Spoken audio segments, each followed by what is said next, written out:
somebody over to get their spot type thing. You know what I mean? And so everybody went out there to have the best match. And if you didn't have the best match, there was somebody like Christopher Daniels that would like pull you aside and say, hey, this is the stuff that you can work on, or Brian Danielson or Low Key at the time. We also had a lot of great minds of the past that would come through Ring of Honor in those early years, like Ricky Steamboat, Jim Cornette, Dusty Rhodes, you know what I mean? The thing about it is, like, I went to Sprayberry High School, and where Cody went to Lassiter High School, and we were rivals. I went to the same high school as like Xavier Woods and Adwell and all those guys. I always felt like that was the cool thing about Ring of Honor. It was like your high school, you know what I mean? And then we did a feud with Combat Zone Wrestling, and it really was when we did the blow off, we did the Cage of Death that Combat Zone does every year.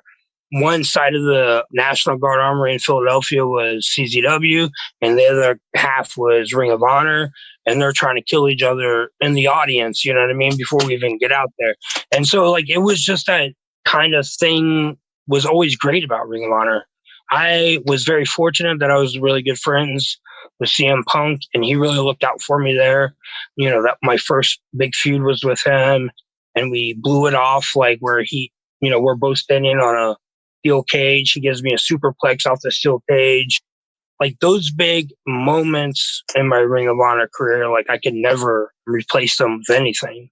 But when I went to TNA, like, I had been doing stuff for them throughout their whole existence. Like, I was doing a lot of their Explosion stuff, especially in the early days when it was an NWA thing, because I was an NWA World Junior Heavyweight Champion at the time. So when I finally started working there full time, late 2000s, I had just came from Ring of Honor, where I'm wrestling 20, 30 minutes every night. I had just came off a tour of Dragon Gate, where I had been in Japan wrestling, again, 20, 30 minutes every night. So when I get to Impact, it was difficult for me because I go from wrestling those 20-minute singles matches to a 5-minute tag match with entrances, you know what I mean? Like, and it's just like, the good thing is at that time, TNA was doing 10 to 12 house shows a month. And that's where I really learned a lot. Christian was somebody that always took a liking to me. So I would watch some of the shows with him, pick his brain about why they do certain things. And then every night he was in the main event with Kurt Angle, and they're doing 30-minute matches. And I get to watch that every night. That was awesome. Just talking a little bit about when you were in Ring of Honor, you mentioned that Steamboat was there and Dusty was there. What kind of advice would those guys give you? Cornette, etc. I was fortunate I got to wrestle Dusty in his Turnbuckle promotion.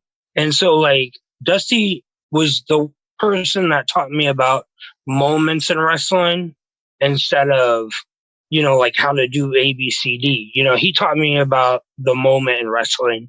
And I feel like nowadays, more than any, the moment in pro wrestling is the big thing.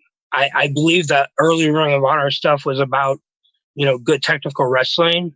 But once we started doing storylines and creating moments, things just went through the roof. Mm-hmm. I felt like Dusty was helpful for us to envision that. And then Ricky Steamboat was just amazing about how to interact with the crowd, especially as a babyface. He taught me so much about how you don't have to clap for people to beg them to clap with you, but more, maybe it's just a look that you give the audience, maybe it's just taking time with setting up a move to where, like, you give people a little bit more time to grow with the move, Yeah, Ricky was always great for that. He would take his time in telling you what he was thinking, but when you finally heard the whole story, it would make sense. But he's very slow and very thinking when he's talking. What if we try this? And be like, come on, quicker. But when he's done with his 5-minute high spot, it really makes sense. Now, obviously it works, right? Yeah, absolutely. I remember one thing he taught me was I was watching Samoa Joe versus CM Punk, and it was like one of the ones that Meltzer gave 5 stars to. and I was watching it with Steamboat, and there was a guy in the front row wearing a CM Punk shirt, right? And then Punk and Samoa Joe are wrestling around, and Joe powders and goes to that guy and acts like he's gonna give him a five and flicks him off, right? And then they go around again, and CM Punk rolls out, and the guy's wearing a Punk shirt. He goes to high five him and gives him a and flicks him off, right? And then they go and have this 5-star match.